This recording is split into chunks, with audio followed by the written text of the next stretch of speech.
माणूस बसवा त्याला इकडे आणा घेऊ का भाव येतो मग तुमच्या नाही तुमच्याकडून यायला पाहिजे धम मारून मारा खाते काय बघा तुम्ही म्हणून चांगले माणूस कमाई येणाऱ्या कमाई बसाय याच्यातच मला पण आपल्या मनातच भाव नसते मला तिथं गप्पा मारत बसायचं कशी नाही गप्पा आले मग फोनवर टाकता आता फोन झाला दिवस दिवस रात रात फोनवर आपण बोलू बिगर फोनचं 2 तास तरी बसेल बिगर फोनचं 2 तास तरी तिथं बसायला तर वेळेला म्हणायला नाटक त्याला मला मग बघायला घ्या 1-2 महिने कसं यायला मिळालं मला खंत वाटायची मला कारण हे केले त्यावेळेला बघेल त्यावेळेला उजळणी ना आपण आमच्याकडे भरून येते हे कोण पाहुणा नाही भेटला चालते घरातले नाही भेटले चालते पण हे संत महात्म्यांचं ज्यावेळेस दर्शन होणं खरोखर मनात गुरुचं दर्शन होणं तर या दया करा कृपा करा येत्या 20 तारखेला रक्तदान शिबिर आहे शंकर भवन येते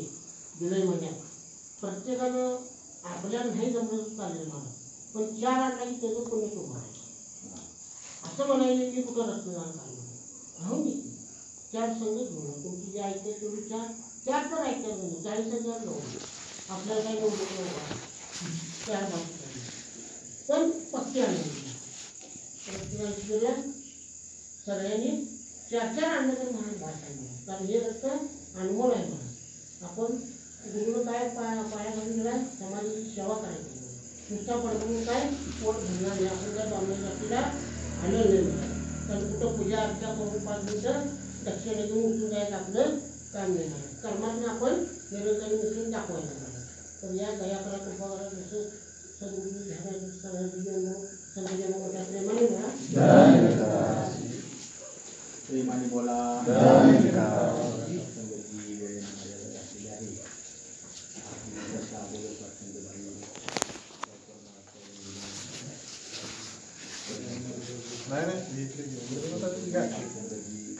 बऱ्याच जणांची शासनाची नावे आहेत ज्ञानेश्वर आहे रे माता जे आहे म्हणजे वास्तविक आहे आखरी दिवसाची सेवा परमादरणीय जुने माताची दोन्ही कार्यामध्ये घेतली तदनंतर सर्वांनी शासनजी मंगलाचरणाला पाठ द्यायचे आहे मंगलाचरण झाल्यानंतर स्वयं माऊलीची पूजा होते प्रेमाने बोलूया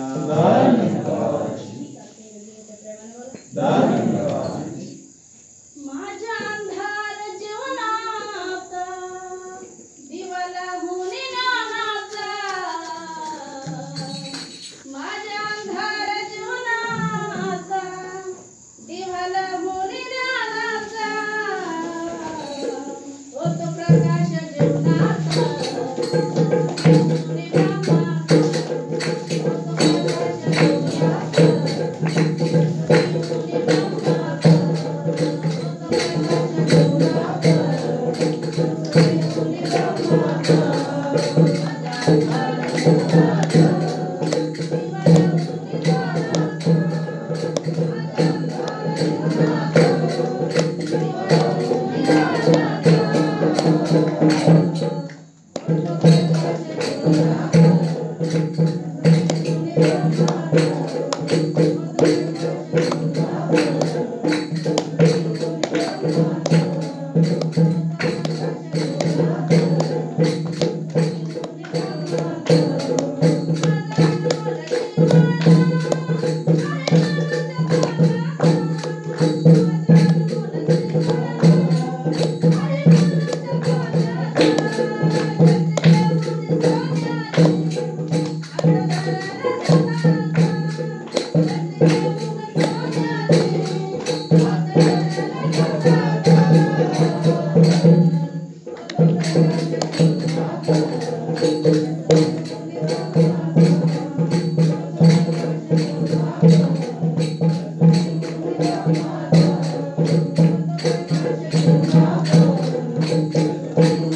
सत्संगवरती किंवा निरंकारी मिशनवरती विश्वास कितपत ठेवायचा किंवा माझ्या सद्गुरूवरती विश्वास कितपत ठेवायचा या सर्व विषयांचा जिकर झाला. आपलं असं वाटत होतं की ऐकतच बसावं, कारण खूप छान विचार येत होते, खूप छान बोली ऐकायला मिळत होती. कारण बऱ्याच ठिकाणी गेलं की वेळेत जाऊ दे, लेट जाऊ दे, आपलं बोलावंच लागतं. पण ऐकण्याची आज जी मनस्थिती होती खरोखर अशी शिकेला पोचली होती की आज ऐकतच बसावं असं वाटत होतं. सर्वांचे छान विचार येत होते, विचाराबरोबर तशी भीती पण येत होती. त्यामुळं दासला प्रश्न पडला होता की आज नेमकं बोलायचं काय. कारण विषय असे निघत होते की आमच्या पाटीलमामाने विषय काढला वेळेत येण्याचा आणि जाण्याचा, सत्संगला येत असताना येणाऱ्या अडचणींचा. त्याच्या आता दासला तोच अनुभव मिळाला की सत्संगला येत होतो आणि सत्संगला येत असताना घरामध्ये प्रवासाला कपडे घातले, पोचायचं होतं 7 पर्यंत. आम्ही दोघांनी ठरवलं की आज काही होतं मात्र 7ला पोचायचं. प्रवासाला कपडे घातले, दादा म्हटला थोडीशी वैरण आणायची ते काढून ठेवल्या, एवढी जाऊन घेऊन यायचा. तिथं नकार देऊ शकत नव्हतं का तर तो पण दिवसभर रानामध्ये काम करून कंटाळलेला असतो. परत दासने कपडे काढले, रानातले कपडे चढवले, पॅन्ट वगैरे घातली, परत गेला दास वैरण घेऊन आला, ठेवला, परत कपडे घालून दास बेळंकीमध्ये आला, सरांची गाडी घेतली. गाडीवर बसल्यानंतर निसर्गाला पाय घातला. पाऊस इतका बेभार यायला लागला की इकडं सांगितल्यानंतर इकडं फोन केल्यानंतर महाराज म्हणले महाराज इकडं तर काय पाऊस नाही आहे. दासला प्रश्न पडला की बहुतेक गुरुच परीक्षा घेते आणि इकडं पाऊस नाही आहे, तिथं पाऊस आहे.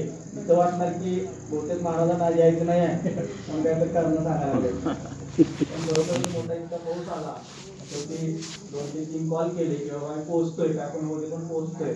थोडासा पाऊस थांबल्यानंतर आम्ही निघालो तिथून. आणि खरोखरच मला सांगावं वाटतंय की आपले जे दानमुखी महाराज आहेत त्यांना कॉल केला आम्ही, महाराज असं असं झालंय आणि काय करू. त्याच्या तोंडातून आपसुकच गेलं तर मग गाडी पाठवू दे का. तर म्हटले नको महाराज, म्हटलं आम्ही पोहोचतोय तिथं मासाळीमध्ये, काय पण होते पण पोहोचतोय.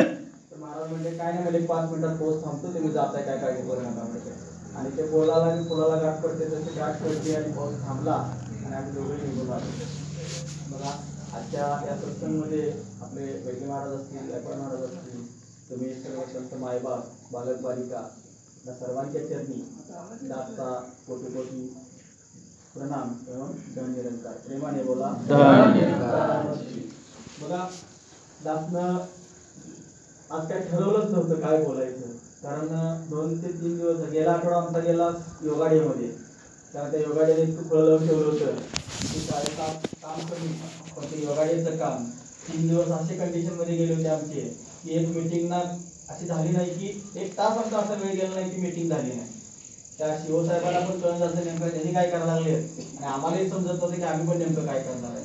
पण काम किती होतं 1 तासाचं, वेळ किती घालवला आठवडाभर. त्या 1 तासासाठी 1 आठवडा घालवला.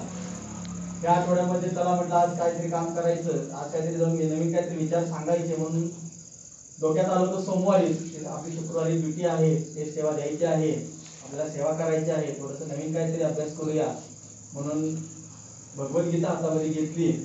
पण म्हणतात ना की गुरुचं कार्य करायचं असलं की संकट भरपूर येतात. आणि तसंच झालं की भगवद्गीता तिथंच आहे, अजूनही तिथंच आहे. घरामध्ये जर मी गेलो तर त्या टेबलवरती ठेवल्या तिथंच भगवद्गीता पडल्या. आता एक त्याला सोमवार एक 2 दिवसामध्ये आठवडा होईल, तिथंच भगवद्गीता ठेवली गेली. त्याच्याकडे बघितलं सुद्धा नाही अजून. परत विचार केला, सकाळी सरांना म्हटलं सर आज तर असं म्हणत शुक्रवार आला आणि आज ड्युटी करायची सर, म्हणलं स्टेज सेवा द्यायचं, काय बोलायचं. ते म्हटले घ्या गुरुचं नाव, काय होत नाही म्हणले, तिथे गेले की भरपूर काय सकाळी होतोय. शेवटी आता शिक्षक आहे, एक शब्द मिळाला की 1 तास बोलायची कॅपॅसिटी आहे. पण भक्ती मार्ग म्हटलं की भक्तीमध्ये बोलणं आणि इतर ठिकाणी बोलणं त्याच्यामध्ये फरक राहतो. 10 तास जास्त काही बोलणार नाही, 10 तास बोलणार आहे ते फक्त भाव आणि परोपकारावरती बोलणार आहे. सत्संग का करायची, सत्संग कशासाठी करायची. कारण आपण बऱ्याच वेळा म्हणतो बघा की मी अध्यात्मामध्ये जोडलो गेलोय, मी अध्यात्मामध्ये जातोय, मी सत्संग करतोय कशासाठी करतोय हे महत्वाचं आहे. कारण मला महाराज बोलून गेले की करत असताना सत्संग करायचे तर मला नेमकं सत्संग मध्ये येऊन काय करायचं आहे. माझं सत्संग दुकान मी खोललेलं आहे, मला सत्संग मध्ये भरपूर काय करायचं आहे, पण नेमकं मला काय करायचं आहे. सत्संग मध्ये यायचं आहे, सत्संग मध्ये बसायचं आहे, भक्ती घ्यायची आहे, मला सेवा द्यायची आहे, मला सेवा करायची आहे, मला नामस्मरण करायचं आहे. ओके, इथंपर्यंत ठीक आहे. पण नेमकं मला काय करायचं, माझ्यासाठी काय करायचं. कारण माणूस हा स्वार्थी आहे. कारण इथं काय आहे, फायदा असला तरच माणूस अटॅच होतोय. मराठी महाराज बोलता जिकर झाला त्यांचा की 1 रुपयाची साडी.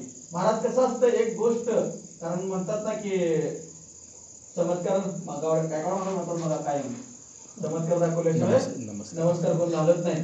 त्यामुळे काहीतरी चमत्कार दाखवावा लागतो, त्याच वेळेला लोक नमस्कार घालत येतात. कारण भक्ताचं सुद्धा तसंच आहे. कारण नामदेव महाराज असतील, ज्ञानेश्वर महाराज असतील, तुकाराम महाराज असतील, त्यांना कुठंतरी दिसलंय, काहीतरी जाणवलंय म्हणून ते तिथपर्यंत पोहोचले.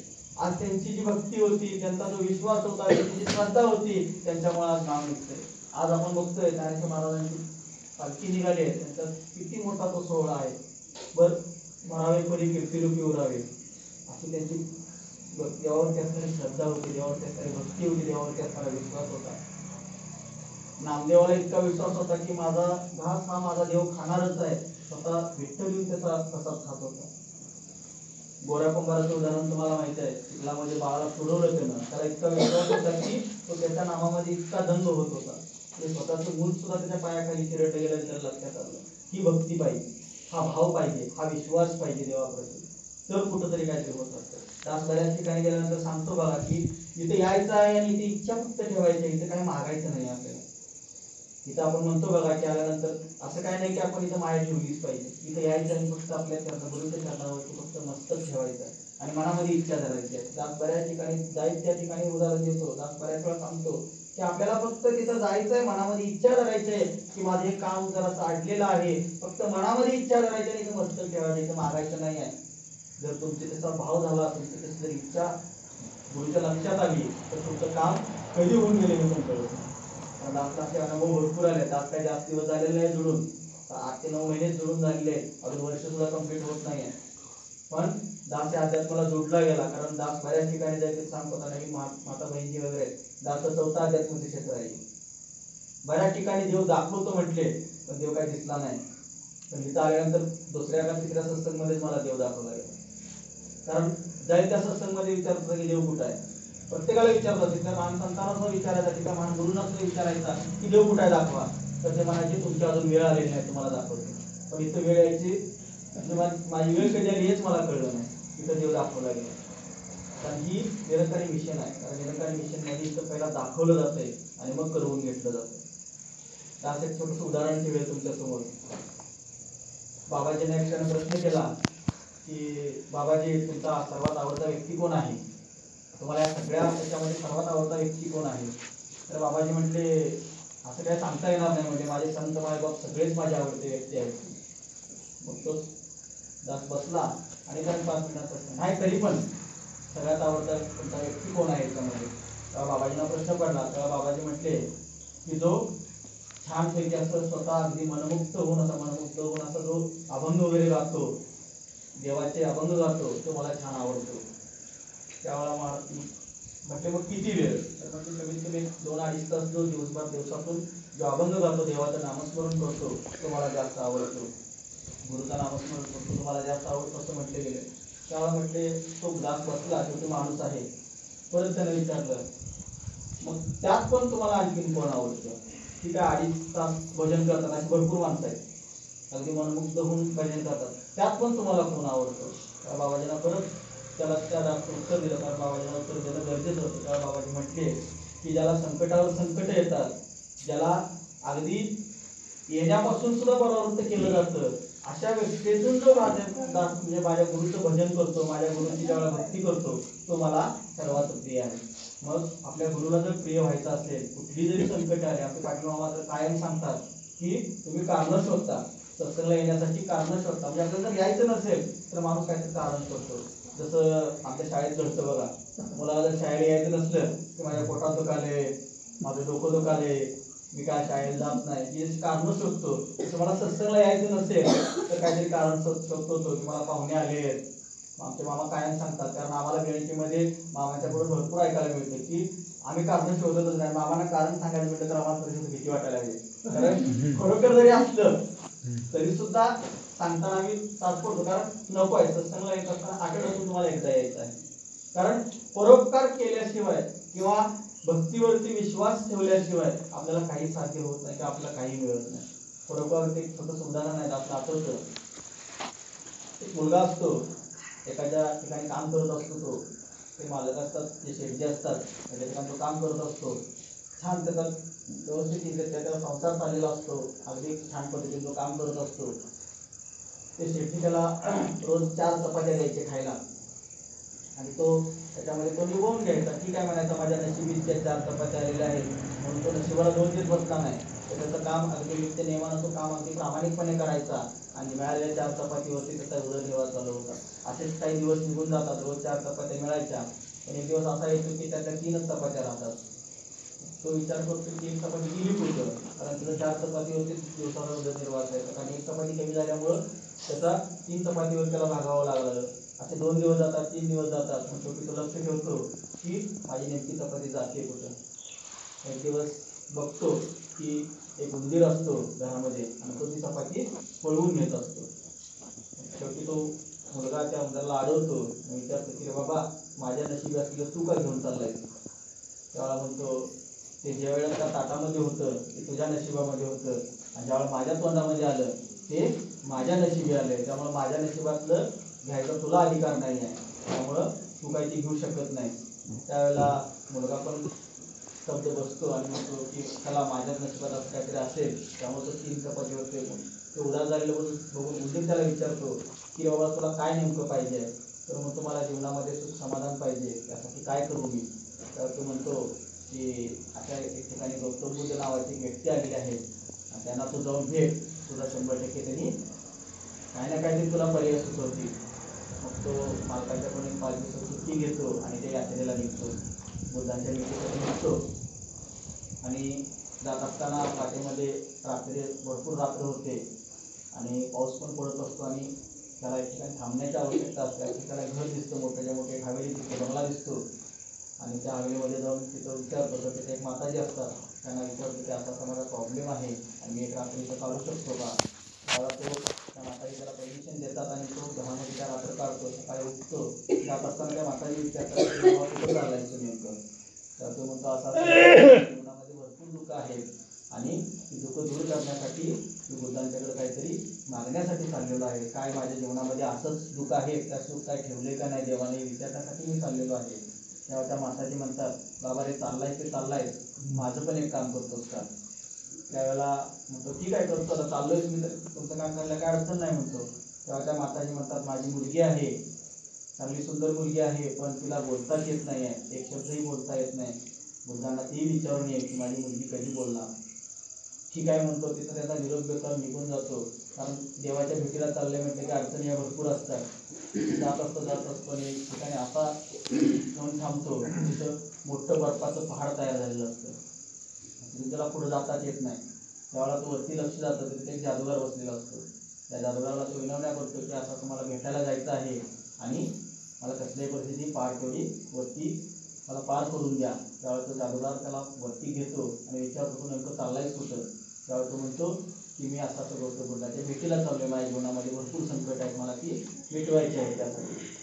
मग त्यावेळेला तो जादूगार म्हणतो की बाबा आता चाललाय ते चाललाय, हजारो वर्ष झाले या पहाडावरती बसून बसून मी पण वैतागलोय आणि माझी मुक्तता कधी आणि मुक्तता जर व्हायची असेल तर मला स्वर्गातच पाठवा असं बुद्धांनी त्याकडे सांगून ये, तू सांगशील का? त्याच्यावर मुलगा म्हणतो होय आता चाललोय तुमचा पण निरोप त्यांच्यापाशी पोहोचवतो. मग तोही निरोप घेतो आणि पुढे जातो. पुढे गेल्यानंतर असंच जात असताना पुढे त्याला नदी आली येते. नदी आल्यानंतर त्याला त्याची पार करून जायची असते, पण त्याच्यामध्ये श्वापद वगैरे भरपूर असतात, मुलं वगैरे भरपूर असतात, त्यामुळे त्याला ते जाणं शक्य नसतं. तो विचार करत बसले असतो तोपर्यंत त्याला कासव दिसतं. कासवाला विचारतो की बाबा रे मला त्या नदी पार करून देशील का? तर तो कासव म्हणतो ठीक आहे बस म्हणतो पाठीवर. तो त्याला नदी पार करून देतो. नदी पार केल्यानंतर कासव म्हणतो अरे बाबा कुठं चाललाय? तर तो म्हणतो असं असेल बुद्धांच्या भेटीला चालू. त्याला पण तेच कारण सांगतो तो. तर तो कासव म्हणतो मी इथं 500 वर्ष झालं कंटाळले म्हणतो आणि माझी म्हणजे मुक्तता व्हायची पण मला डायनोसॉर बनायचं आहे म्हणतो. बुद्धांना सांग मला त्यांच्या शक्तीनं जीवशक्तीनं डायनोसॉर बनव. ठीक आहे म्हणतो चालू ते चालू आता तुझं पण काम करतो म्हणतो. आणि असं म्हणून तो जिथं बसलेले असतात त्या ठिकाणी जातो. तिथे गेल्यानंतर सगळा त्याचा जो काही विधी असेल तो आटोपतो. प्रसादी वगैरे घेतली जाते आणि ज्यावेळेला गौतम बुद्ध येऊन बसतात. बसल्यानंतर बघा त्याची परीक्षा कशी असते किंवा परीक्षा कशी घेतो. बुद्ध बसल्या बसल्या पहिलंच वाक्य म्हणतात, आज जेवढे सद्भक्त आलेले आहेत, आज जेवढे माझे भक्त आलेले आहेत त्या भक्तांच्या त्यांनी एकच विनंती आहे की आज प्रत्येकानं 3च इच्छा मागायच्या आणि त्या 3च इच्छा पूर्ण केल्या जातील. मग त्यावेळेला हा मुलगा विचार करतो की बाबा रे माझ्याकडे तर 4 इच्छा आहेत. माझी आहे, त्या मुलगीची आहे, जादूगाराची आहे आणि त्या कासवाची आहे. आता तर महाराजांनी सांगितले की 3च इच्छा मागायच्या, त्या 3च इच्छा प्राप्ती होणार आहे. मागायची कोणाची? विचार करतो असं करत करत त्याचा नंबर येतो. नंबर आल्यानंतर त्याच्या मनामध्ये येऊन जातं की बाबा रे ठीक आहे चला म्हणतो आपली इच्छा राहू दे बाजूला, आपलं आयुष्य काय असंच जाणार आहे आणि ते काय मी त्याच्यामध्ये सुख प्राप्ती करू शकतोय. त्यासाठी तो काय करतो त्या 3 इच्छा सांगतो की आता तुम्ही येत असताना कासव भेटलं आणि त्या कासवाला डायनासोर बनायचं आहे, तुम्ही बनवा. त्यानंतर सांगतो की एक जादूगार आहे, त्याला 1000 वर्ष झालं तो तिथं वैतागलेला आहे, त्याला स्वर्गामध्ये जायचं आहे आणि एक मुलगी आहे जी मुक्की आहे, तिला बोलता येत नाही, तिला बोलतं करा, त्यासाठी काय उपाय आहे? त्यावेळेला बुद्ध सांगतात की कासवाला सांग त्याच्यावरचं जे पाठीवरचं कवच आहे ते काढ म्हणावं. ते काढल्यानंतर त्या कासवाचं रूपांतर डायनासोरमध्ये होईल. त्यानंतर जादूगाराला सांग त्याच्या हातामध्ये असणारी जी दिव्य शक्तीची छडी आहे ती टाकून दे, तू स्वर्गामध्ये जाशील. आणि त्या मुलगीला सांग की तू कोणासोबत तर विवाह कर, तुझा ज्यावेळी विवाह होईल त्या दिवशी तू बोलायला लागशील. मग हे सगळं ऐकतो. त्या 3 इच्छा त्याचे उत्तर घेतो आणि तो परतीच्या प्रवासाला निघतो. पहिल्यांदा येतो कासवाजवळ. कासवाला सांगतो की असं असं बुद्धांनी सांगितलेलं आहे की तुझ्या पाठीवरचं कवच काढ, तू मुक्त होशील आणि डायनासोर बनशील. त्यावेळेला तो कवच ज्यावेळेला काढतं त्या कवचामधून हिरे मोती बाहेर पडतात. त्यावेळेला तो कासव म्हणतो की हे मी घेऊन काय करू? हे तुझं तू घेऊन जा. तिथे संपत्ती प्राप्ती होते. ती सगळी घेतो गाठोड्यामध्ये बांधून आणि जादूगाराजवळ येतो. जादूगाराला म्हणतो की तुला बुद्धाने असं सांगितलेलं आहे की तुझी जी छडी आहे ती टाकून दे, टाकून दिल्यानंतर तू स्वर्गामध्ये जाशील. तर तो जादूगार म्हणतो इतके दिवस मी सगळ्यांना मदतीचे काम केलं, सगळ्यांची अगदी मदत केल्यामुळे मला स्वर्गप्राप्ती होत आहे, तर मी छडी टाकून देण्यापेक्षा ही छडी तुला घे म्हणतो. तिथे त्याला शक्ती मिळाली. तिथनं तो येतो, त्या मुलीच्या घरी जातो, आईला नमस्कार करतो आणि तुमचा उपाय बुद्धांनी मला महाराजांनी सांगितलेला आहे आणि तो उपाय त्यांना सांगतो की तुमच्या मुलगीचा विवाह करा आणि मुलगी तुमची बोलायला लागेल. मग त्या माताजी म्हणतात की अरे बाबा आता एवढा कुठं मी वर शोधत बसू, तू पण दिसायला चांगला आहेस, तूच त्याशी विवाहबद्ध हो. त्यावेळेला तिथं मागचा पुढचा विचार न करता त्याच्याशी विवाहबद्ध होतो आणि तो घरी येतो निघून. सांगण्याचं तात्पर्य एवढंच आहे की जर आपण गुरुवरती जर विश्वास ठेवला आणि परोपकाराची जर भावना ठेवली तर त्याच्यामधून फलप्राप्ती ही होत असते, पण ते कार्यामधून दिसलं पाहिजे. जर आपण तिथं असतं काय केलं असतं, जेवढ्या त्या 3 इच्छा पहिला माझं बघू, कारण माणसापाशी स्वार्थ येतो आणि स्वार्थ आल्यामुळं माणूस तिथं त्या स्वार्थाच्या पोटीच स्वार्थाच्या पाठीमागच धावतो, कारण त्याशिवाय त्याला पर्याय नसतो. कारण संसार बऱ्याच वेळेला संसारात जर विषयाला हात घातला की आपलं भरपूर बोलायला येतं, जास्त न बोलतं संसार असा आहे की इतक्या ह्या मायेमध्ये गुरफटलेला आहे, इतका गुरफटला आहे की अगदी आता वेगळे महाराज आहेत किती वयाने मोठे आहेत, त्यांचा आता संसार इथपर्यंत चालवत आणले, कसा चालवत आणले ते त्यांना माहिती आहे. कारण संसार चालवायचं इतकं सोपं नाही आहे.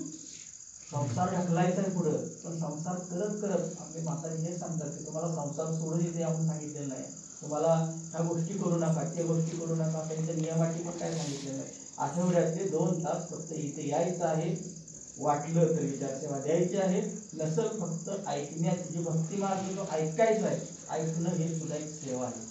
तिथे येऊन फक्त 4 शब्द कानावरती घ्यायचे आहे, जेवढं चांगलं वाटतंय तेवढं घेऊन जायचं आहे, जे नको वाटतंय तिथंच गुरुच्या चरणावरती ठेवायचं, ते सोबत न्यायचंच नाही आहे. कारण सगळ्याच गोष्टी माझ्यासाठी फायद्याच्या नाही आहेत, माझ्यासाठी उपयुक्त नाही आहेत. तुम्हाला सद्गुरू म्हणतात बघा की बाबाजी पण म्हणतात आपको जितना चाहिए उतना लेके जाओ और जो बचेगा वो सद्गुरू के चरणों पर वहा के जाओ. त्यामुळं आपल्याला जर जेवढं पाहिजे ना तेवढं घ्यायचं आणि निघून जायचं आहे. बघा अशी मामाजींनी जिकर केला की रक्तदान शिबिर हा इतका मोठा सेवेचा म्हणजे भाव आहे की इतकी मोठी सेवा आपल्याला करायला मिळते. कारण सद्गुरू बघा अगदी छोट्या छोट्या गोष्टीमध्ये विचार करतात की माझ्या संत महात्म्यांना, माझ्या ह्या भक्तांना कुठंही कमीपणा आला नाही पाहिजे, कुठंच कमी प्रमाण झालं नाही पाहिजे, यासाठी सेवा करून घेतात. आपल्याला सेवा करायची नाही, सेवा करवून घेतोय माझा सद्गुरू. 3 लोकांचा मालक आहे. तुमच्या प्रत्येक आता आज मासाळीमध्ये सत्संग घडते, जे तोंडातून विचार येत आहेत हे विचार माझे नाही आहेत, हे विचार ते घडवून यायला लागलेत. मी का ना वाचून आलोय, ना अभ्यास करून आलोय, ना काही नाही. मग अशी तिथे बसल्यानंतर तुमचे विचार चालू झाले, ते परोपकार, भावना, भाव ह्या गोष्टी चालू झाल्यानंतर ते परोपकाराचं उदाहरण आठवलं. तिथं आल्यानंतर सगळं होतंय, काय करायला लागत नाही. तिथं बसला ना बऱ्याच वेळा असं झाले बघा, मी मला वाटतं गायकवाड महाराजांना पण मागच्या वेळेला मासावडीमध्ये बोललो की मी अभ्यास करून दुसरं जातो, तिथं आल्यावर तिसरं काहीतरी बोललो. इथं जे येतोय ना, इथं आल्यानंतर तुम्हाला काही नाही, इथं सद्गुरू सगळं करून येतोय. इथं खुर्चीवर बसल्यानंतर मी कसा बोलू, मी कसे विचार घेऊ, नाही, इथे येऊन उभा राहा, होतंय ते ऑटोमॅटिक. तोंडातले शब्द फुटतात. जसं बहिणाबाई आडाणीच होती, लिहायला येत नव्हतं, वाचायला येत नव्हतं, पण तोंडातनं अभंग बाहेर पडायचे, वाणी बाहेर पडायची. अशी वाणी जी आज महान लेखकाला सुद्धा समजत नाही, तिला भाषांतर करून वाचावं लागतं, तेव्हा बहिणाबाईंच्या ओळी समजतात. आज बहिणाबाईंच्या ओळी 12वी पर्यंत सुद्धा शिक्षणासाठी नाही आहेत, 13वी पासून ग्रॅज्युएटला वगैरे बहिणाबाईंच्या ओळी येतात. का तर त्या तिथं समजतात त्या मुलांना. म्हणजे 12वी पर्यंत सुद्धा मुलांना त्या ओळ्या समजत नाहीत. कोण होती? एक अडाणी बाई होती, तिच्या ओळ्या आज ग्रॅज्युएशन शिक्षणामध्ये वापरल्या जातात. हे कसं होतं? तर तो असणारा भाव, ती असणार श्रद्धा, ती असणारी भक्ती, देवावरती असणारी, गुरुवरती असणारी श्रद्धा. बरीच उदाहरणं आहेत, बरीच उदाहरणं जे आपण बऱ्याच सत्संगमध्ये आपण ऐकतो की असे गुरु आणि शिष्यांची उदाहरणं बरीच आपण ऐकलेली आहेत. बघा दास मगाशी रक्तदानाबद्दल बोलत होता. कारण रक्तदान ही अशी गोष्ट आहे, आजपर्यंत कुठं ऐकलंय का कृत्रिम रक्त मिळाले म्हणून? ऐकलंय का? सगळ्या गोष्टी मिळतात, किडनी मिळाले, हार्ट मिळाले, शरीरातला प्रत्येक भागात कृत्रिम तयार व्हायला लागलाय. असं कुठं ऐकलंय का रक्त तयार करून मिळेल म्हणून? ऐकलंय का? रक्त हे नॅचरली आहे, रक्त मिळत नाही. रक्त बघा, माणूस एक्सपायर झाल्यानंतर पहिल्यांदा देव काय आठवतो? शरीरातलं रक्त आठवतो. कारण देवालाही माहिती आहे की माणूस किती स्वार्थी आहे. त्यामुळे मेल्यानंतर तुम्ही जेव्हा ब्रह्मलीन होता, ब्रह्मलीन झाल्यानंतर पहिल्यांदा शरीरामधलं आटतं ते रक्त आटतं. आणि हे ज्यावेळेला तुम्ही दान करताय ना, आता सायन्सचा भाग आहे, थोडासा सायन्सचा भाग सांगतोय, शाळेतला थोडीशी गोष्ट आली इथं. ज्यावेळेला आपण रक्तदान करू, ज्यावेळेला आपल्या शरीरातलं रक्त देऊ, रक्त काढू, रक्तदान करू, इतर कुठेतरी जाण्यापेक्षा, हातपाय मोडून कुठेतरी वाया जाण्यापेक्षा तुम्ही जर ते दान केला तर रक्तामध्ये फिल्ट्रेशन होतं. फिल्ट्रेशन याचा अर्थ काय? रक्त शुद्धीकरण होतं. म्हणजेच काय? शरीरामध्ये रक्तवाहिन्यामध्ये जे काही दूषित एखादा पार्ट वगैरे राहिला असेल तर रक्तदान केल्यानंतर, कारण जितक्या स्पीडनं आपल्या रक्तवाहिन्या फिरत असतात त्याच्या इतर पटीने रक्तदान करत असताना त्या स्पीडनं ते रक्तवाहिन्यांच्या मध्ये साचलेला वगैरे आपल्याला ब्लॉकेज म्हणतो बघा. ब्लॉकेज म्हणजे काय? ब्लॉकेज म्हणजे काय? चोकअप होते. चोकअप म्हणजेच काय? तर रक्ताची गुठळी तयार होते. म्हणजे रक्ताची गुठळी का होते? आयुष्यभर कधी रक्तदान केलेलंच नसते, शरीरामध्ये आहे तीच घाण असते रक्ताची. तुम्ही जर रक्तदान केला, दास जास्त काय सांगत नाही, वर्षातून एकदा करा. दासला सवय होती, दासची तब्येत थोडीशी प्रॉब्लेम झाल्यामुळे दास रक्तदान करायचं बंद केलं होतं या 2 वर्षामध्ये. आणि ह्या वेळेला दास रक्तदान करतोय. दास 3 महिन्याचा नियम होता की 3 महिन्यातून तुम्ही एकदा रक्तदान करू शकता. वर्षातून दास 4 वेळा रक्तदान करत होता, दरवर्षी करत होता. 2021 पासून कोरोनापासून दासने बंद केलं, थोडीशी तब्येतीचा प्रॉब्लेम झाल्यामुळे. आता दास दरवर्षी 4 वेळा रक्तदान करायचा. आणि त्यावेळेला दास एकदाही कणकणीची सुद्धा गोळी खाल्ला नव्हता.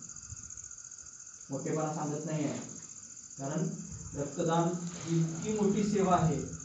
एका रक्ताच्या पिशवीवरती जी तुम्ही देताय, तुम्ही म्हणाल की आमचे 1 लिटर काढतील, 700 मिली काढतात, अफवा आहेत सगळ्या. एवढं मोठं रक्त तुमचं काढत नसतात, मॅक्सिमम 350 मिली रक्त काढतात. ज्याची कॅपॅसिटी जर चांगली असेल तर त्याचं 600 ते 700 मिली रक्त काढलं जातं. माझ्या त्या 6 वर्षामध्ये माझं एकदा 600 मिली काढलं होतं, त्याचं कायमस्वरूपी 350 मिली काढलं. तुमची कॅपॅसिटी बघितली जाते, तुमची सर्व चेकअप केलं जातं आणि मग रक्त काढलं जातं. त्यानंतर रक्तदान केल्यानंतर तुमच्या रक्तामध्ये असणारं लोहाचं प्रमाण स्थिर राहतं. जे आपण गुठळी म्हणतो ना, ते लोहाचं प्रमाण वाढल्यामुळे रक्ताची गुठळी तयार होत असते. आणि ही होऊ नये यासाठी माझ्या सर्व संत मायबापांची प्रकृती ही तंदुरुस्त राहावी आणि वर्षातून किमान एकदा तरी रक्तदान करावं, यासाठी हे रक्तदान शिबिर आयोजित केलं असतं. आणि आपल्याला तो इतका छान मौका आहे, 4 जणांचा आपण जीव वाचवणार आहोत आपल्या रक्तामध्ये. 4 जणांचा, एका पिशवीवरती कमीत कमी 4 जणांचा जीव वाचतो. आणि तो 4 जणांचा जीव वाचवण्याचं पुण्य आपल्याला लागणार आहे. आणि ते पुण्य जर पदरामध्ये पाडून घ्यायचं असेल तर रक्तदान करणं गरजेचं आहे. जसं मामाने सांगितले की तुम्हाला होत नाही आहे ना, तुमचा समजा तुम्ही गेला चेकअप केला आणि सांगितलं की तुम्हाला रक्तदान करता येत नाही, तुम्ही करू शकत नाही, तर तुम्हाला चान्स आहे 4 जणांना आणा, दुसऱ्या 4 जणांना आणून ते रक्तदान करायला लावा. ही सुद्धा एक सेवा आहे. आणि हे जेव्हा तुम्ही कराल ना, कारण सेवा तर सेवा, तोच पुण्याचा ठेवा. कारण जेवढं पुण्याचं तुमच्याकडे बांधून असेल ना, बांधून घ्या. कारण जीवनामध्ये दुसरं काय नाही. आता बऱ्याच ठिकाणी त्याला की सांगतो, वेळ आपल्या ठिकाणी पोचलेली आहे, 2 मिनिटं घेतोय, बऱ्याच ठिकाणी सांगतो बघा. दास बऱ्याच ठिकाणी बोलतो की आलास निर्वस्त्र, जाणार आहे निर्वस्त्र. स्वतःची आंघोळ सुद्धा स्वतः केलेली नाही जन्मल्यानंतर सुद्धा. ज्यावेळेला माणूस जन्माला आलो तेव्हा स्वतःची आंघोळ स्वतः केलेली नाही. ज्यावेळेला मी ब्रह्मलीन होणार आहे आणि शेवटची आंघोळ सुद्धा स्वतः करणार नाही. मग हा पैसा पैसा पैसा कुठं नेऊन ठेवणार आहे? कारण तुकडोजी महाराजांचा आपण आता आपण घेत नाही. तुकडोजी महाराज म्हणतात बघा की नको करूच पैसा पैसा, कारण एक दिवस सारखं आहे इथंच राहणार आहे आणि तुझ्यासोबत कोण येणार आहे? मरकर, मातीचं मरकर.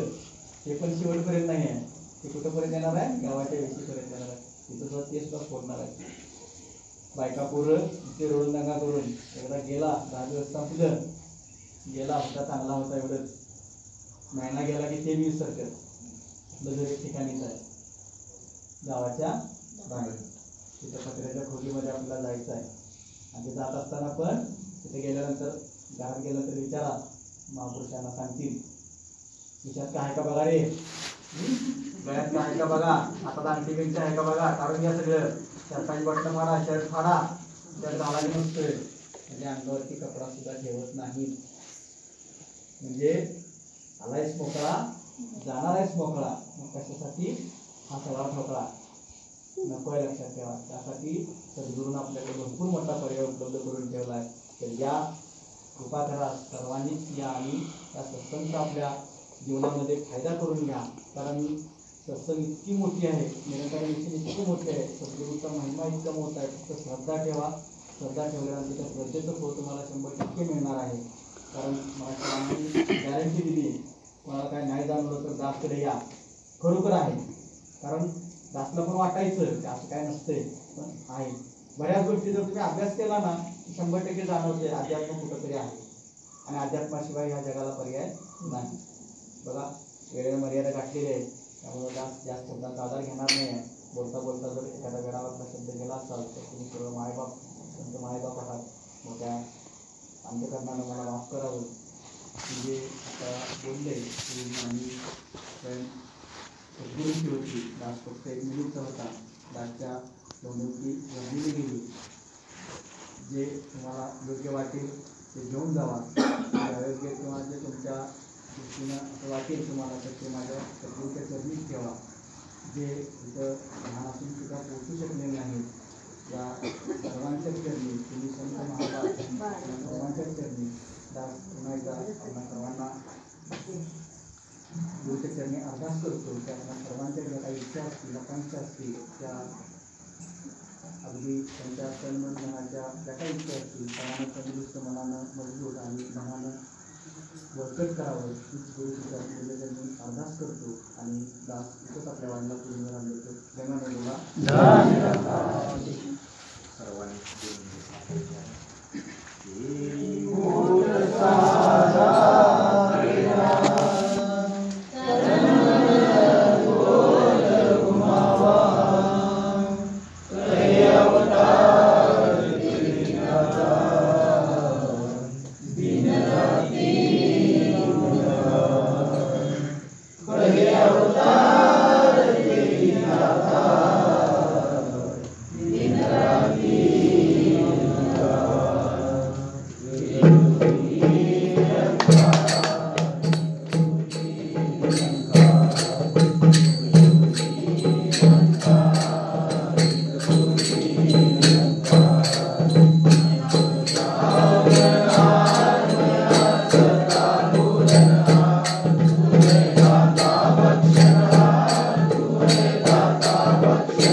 राघव राधे राम रघुपति राघव राधे राम राघव राधे राम रघुपति राघव राधे राम राघव राधे राम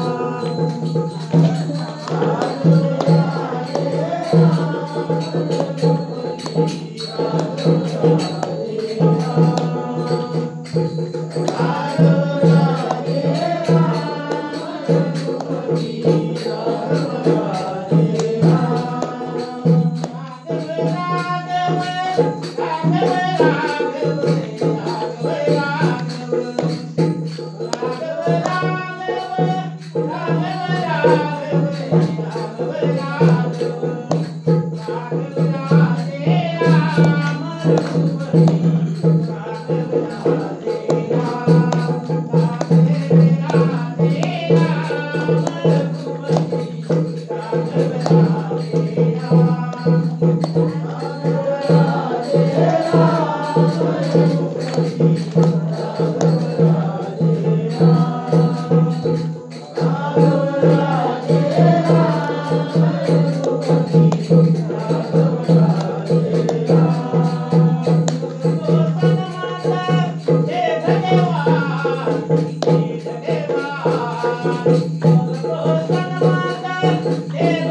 Bye.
सुंदराच्या विचाराची सेवा घेतली अथवा गीताची. तदनंतर दास अर्धास प्रार्थना करेल. परम आदरणीय बेडगे माताजी प्रेमाने बोला.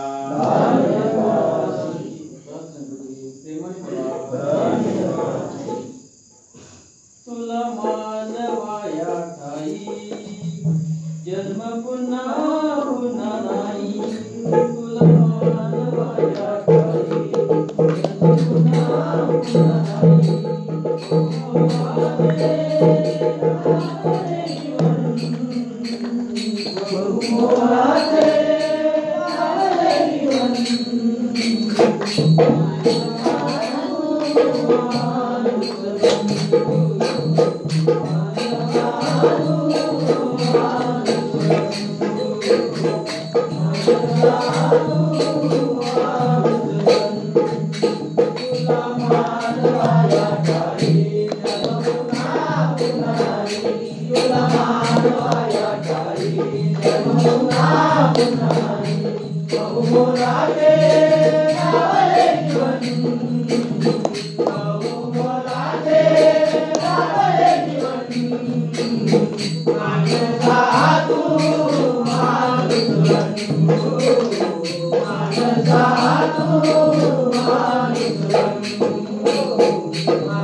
Hare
ते सुद्धा वाचते सत्संगजी आणि नीट रस्त्याने जात असताना सत्संगजी बघा पुढे जात असताना सत्संगजी एक मोठा दगड रस्त्यावर येऊन पडतो सत्संगजी. त्यावेळेला सुद्धा ते धोका होता सत्संगजी, तो सुद्धा धोका होतो सत्संगजी. बघा सत्संगजी आणि पुढे जाते सत्संगजी. पाऊस पडत होता सत्संगजी, वीज पडार होती सत्संगजी त्या बसवर सत्संगजी. बघा सत्संगजी बस थांबली आणि त्या बसमध्ये एका माणसाने विचारले की यात एक कोणीतरी पापी माणूस आहे आणि ती वीज आपली एवढे धोका होत आहे, तरी आपण एका पुढे जाऊन एका झाडाखाली बस थांबवूया. आणि ती बस थांबवून पुढे जातात आणि बस थांबवतात सत्संगजी. आणि बस थांबवल्यानंतर सत्संगजी ते झाड असते सत्संगजी ते म्हणतात की एक उतरायचं त्या झाडाला शिवायचा. अशी बसमध्ये सर्व उतरून जातात सत्संगजी आणि त्या झाडाला शिवतात आणि येऊन बघतात सत्संगजी.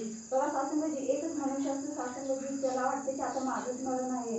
बघा सत्संगजी भेट घेतो जातो आणि ते झाडाला शिवतो. तो सत्संगजी बसवर वीज कोसळते सत्संगजी. बघा सत्संगजी कोण पापी आणि कोण पुण्याचे सत्संगजी, कोणाचे शिकले नसते सत्संगजी. बघा सत्संगजी त्या बसवर सर्व महात्मे म्हणजे प्रबंधन झाले सत्संगजी आणि एकच पुण्यवान होता सत्संगजी, तो एकटाच वाचला. बघा सत्संगजी सद्गुण सुद्धा आपल्या जीवनात आला आहे. पाप पुण्य सुद्धा एक आहे ते सांगितले जाते सत्संगजी. बघा सत्संगजी बाबा म्हणतात एकाला जाणा एकाला माना एक व्हा म्हटलेले सत्संगजी. बघा सत्संगजी पुष्पविभर आधी माणूसभर म्हणून सांगितले सत्संगजी. आपण तेच करूया सत्संगजी, माणूसच बनवून आपले जीवन हे लोकांनी प्रदर्शित करूया सत्संगजी. प्रेमाने बोला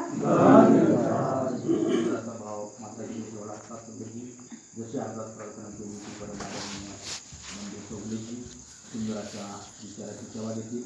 तदनंतर जात आजाद प्रार्थना करेल वेळी करून पोचलेले परमादरणीय उदय पाटीलजी प्रेमाने बोलूया. सत्संगजी प्रेमाने बोला. सत्संगजी सुंदर भाव सुंदर वचने श्रवण करायला मिळतात. महाराज महात्मांनी जिकर केला कारण ती येण्याची अवस्था सद्गुण आणण्याची आहे. कारण काय अवकाश आहे कोणाच्या बळा, कारण त्याच्या सत्तेशिवाय पान सुद्धा हलत नाही. आम्ही स्वबळावर येऊ शकत नाही, पण ती कडी एक जुडली महाराज. कोणी बी फोन करावा हा म्हणा, पण ते 4-5 कडीच्या पुढे कडी जोडणार आहे.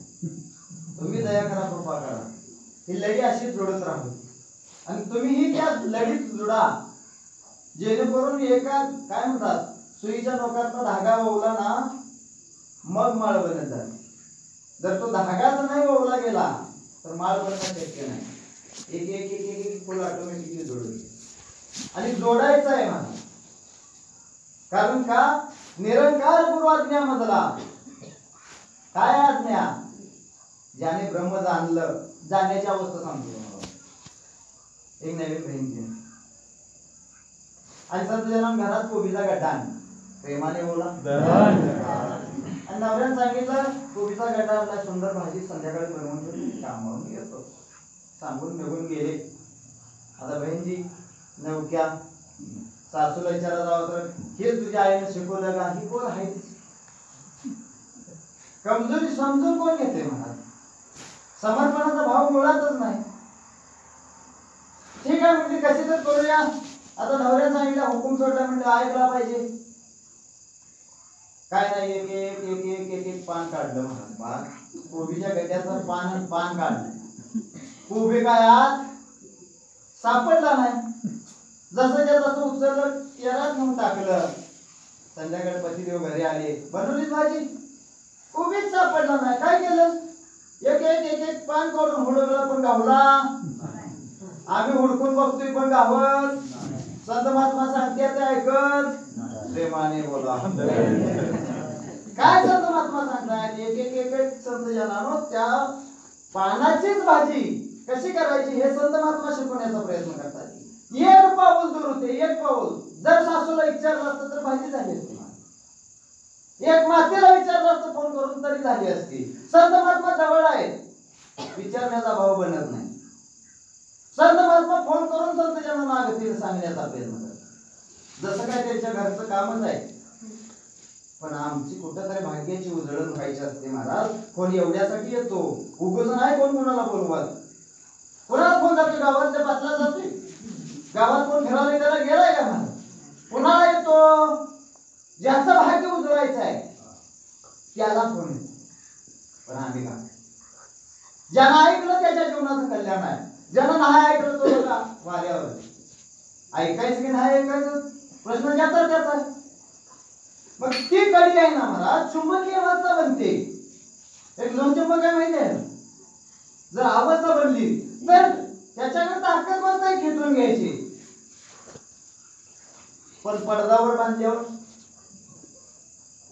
त्याला काय, तसं संत महात्मा म्हणतात चुंबकीय अवस्था. आमच्या संसारामध्ये चुंबकीय अवस्था कुठे झाली माहिती, परमार्था सोडून संसाराकडे. तिकडची ताकद आम्हाला सुटवत नाही. तिकडची ताकद ज्यांना असं ज्यांना खेचते ना ते थांबत नाही. त्यांच्या मनात त्यांच्या हातातलं काम सुटतं महाराज, सोडत नाही ते. त्यांनी आजपर्यंत सोडलं नाही, जे येणार आहे त्यांनी सोडलं नाही. त्यांचं सुटतं. चुंबकीय अवस्था तिकडनं आली, तिकडं मेसेज आला, जिथल्या तिथं सुटतं महाराज, सोडत नाही तिथे. पण संत जनांनो, ज्यांना मेसेज येऊन सुद्धा ज्यांचं सुटत नाही त्यांनी विचार करा. म्हणून दया करा, कृपा करा. संत महात्मा काय देण्याचा प्रयत्न करताय? सद्गुरूचा आदेश मला काय आहे? अवतारवाणीचे बंद आहेत महाराज. कारण संत जनांनो, लग्न केलं एकाशी, गुणगान दुसऱ्याचं चालतंय. जर केलं तर आम्हाला काय म्हणते माहितीये, पण मी सवय चुकली गावात. मग आम्हाला समज आली पाहिजे की बाबा जर माझा आत्म्याचं लग्न कोणाशी झालंय, परमात्म्याशी झालंय, आणि त्या परमात्म्याचं गुण गाण्यासाठी संत जनांनो माझी भटकंती थांबली. महाराज एक वडील आणि मुलगा होता. वडिलांना मुलगा काय तर करेल म्हणून दुकान काढून दिलं. बरं ह्याला अनुभव नाही म्हणून संत जनांनो 2 वर्ष झालं झटतोय, मला आणून भरून देतोय, कोणीकडं कशानं ओढून आणतोय, खर्च काढून कशानं आणतोय, दुकानात माल भरून दिला, ह्याने 1 रुपये उत्पादन प्रेमाने बोल. पण 2 वर्ष झालं जरा धंदा रोटीला लावून दिला, ओढून आणून आणून. आता तर संत जनांनो एक माल काय जी कमी आहे ती बोलू भरावा, जे विक्री करतोय त्यातनं 2 रुपये कमवावं आणि भरावा. कारण कमवणं होतच नाही, कारण त्याची गांभीर्यानं जाण घेतलेली नाही. माझ्या दुकानात काय आहे काय नाही, फक्त आमची ऍडव्हर्टाईज चालली. आम्हाला दुकान चालवायचं आहे, ऍडव्हर्टाईज चालू आहे. माझ्या दुकानात हे मिळते, माझ्या दुकानात ते मिळते, माझ्या दुकानात हे आहे. आणि जर एखादं चुकून गिऱ्हाईक आलं, आता संपले म्हणायची बारी येते. मग आम्हाला जर आमचं दुकान व्यवस्थित चालवायचं असेल, होलसेल दुकानाकडे जातो. कवट्याला नाही मिळालं तर सांगलीला जातो, सांगलीला नाही मिळालं स्वस्तात मिळते म्हणून गांधीनगरला जातो. का? पुण्याला 4 रुपये बचत कशी. तसा संत महात्मा शिकवतायत. आमच्या सत्संगची भरभराटी व्हायची असेल, आमच्या संत महात्मांची जर भरभराटी व्हायची असेल, आम्हाला बेनिफिट काय, आम्ही इन्व्हेस्टमेंट किती करतो आणि त्यातनं बेनिफिट किती मिळतो याचा ताळेबंद नसेल तर समजा म्हणून आमचं 0 0. आमच्यापासून कोणी येणार नाही, आमच्यापासून सगळे लांब. मग आम्हाला विचार करावा लागेल, आमचं दुकान व्यवस्थित चालवायचं असेल तर संत जनांनो आम्ही किती इन्व्हेस्ट करतोय. आणि जर इन्व्हेस्ट करायचं असेल, आमच्या दुकानात माल भरायचा असेल तर आम्हाला वर्षातून एकदा मेळा भरतो. होलसेलचं दुकान एकदाच उघडतं. एकदा घेतला की मला आम्हाला वरीच भरपूर प्रेमाने बोल, कारण आम्हाला कोणाला द्यायचा नाही आणि काय झालं प्रेमाने बोल. जर ऐकायचाच असेल, कारण ही तुमची चुकी नाही.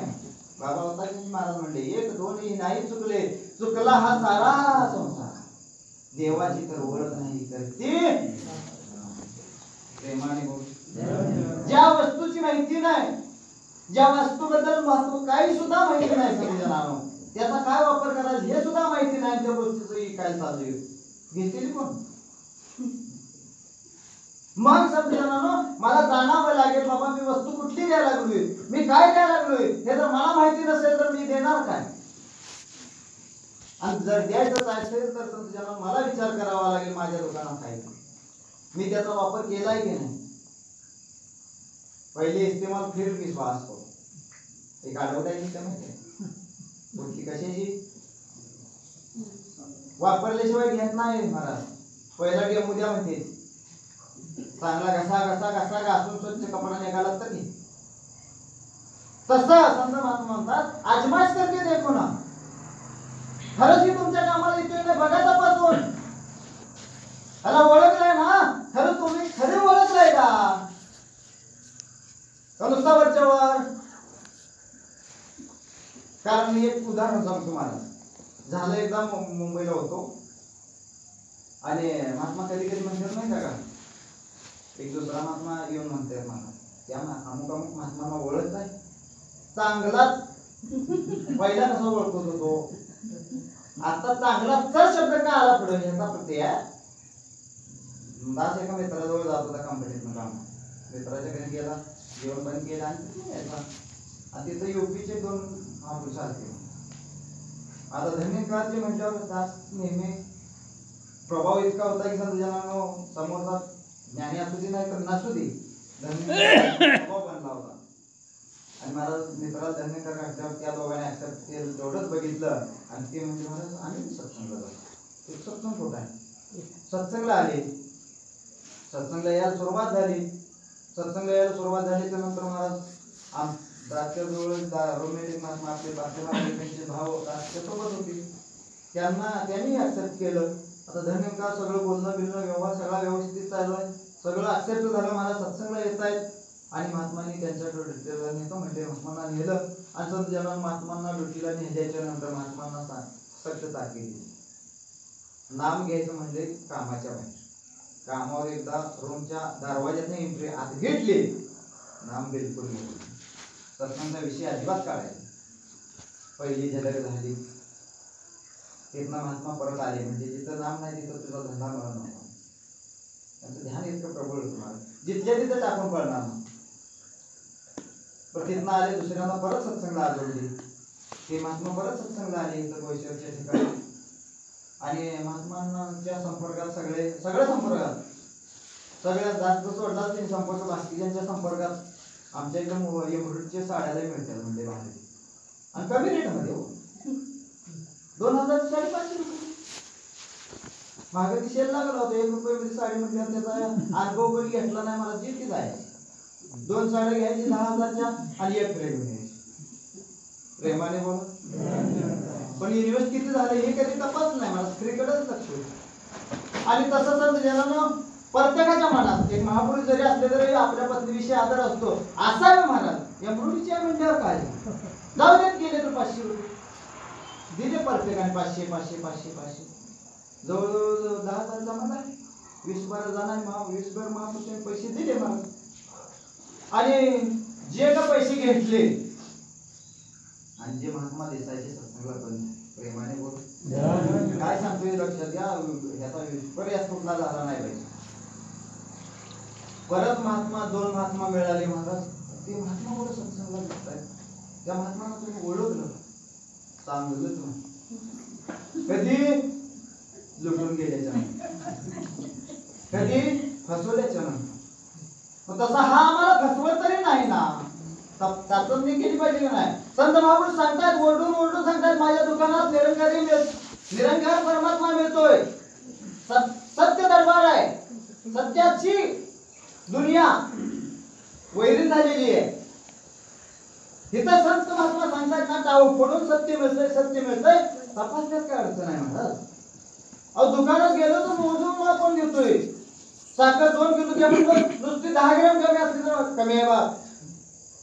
एवढ्या आम्ही संत जनांना काटेकोर असताना परमात्मा घेताना आम्ही का गाफील राहू.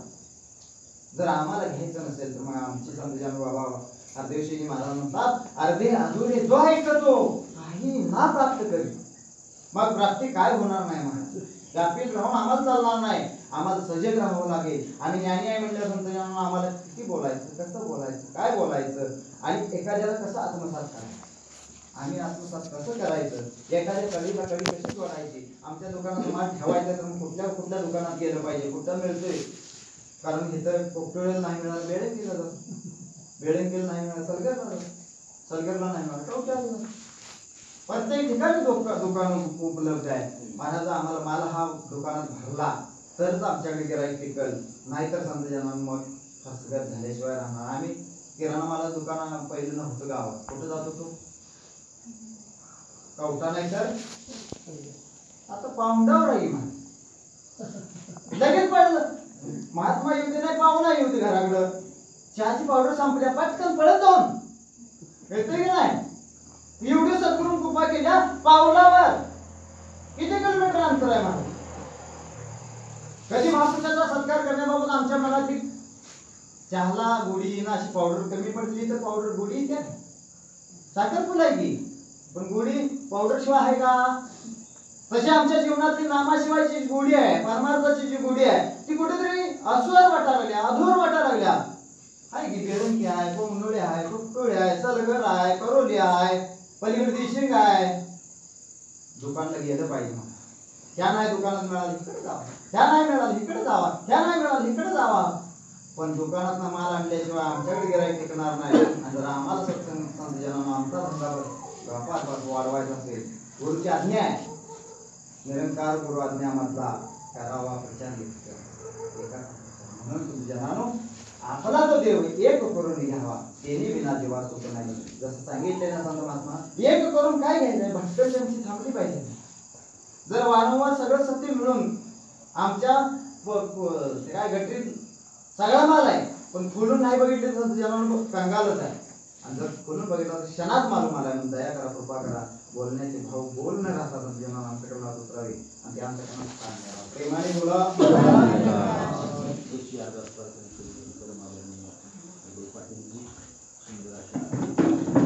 तदनंतर दास अर्धा प्रार्थना करेल परमादरणीय गडदे माताजी सुंदर अशा गीता.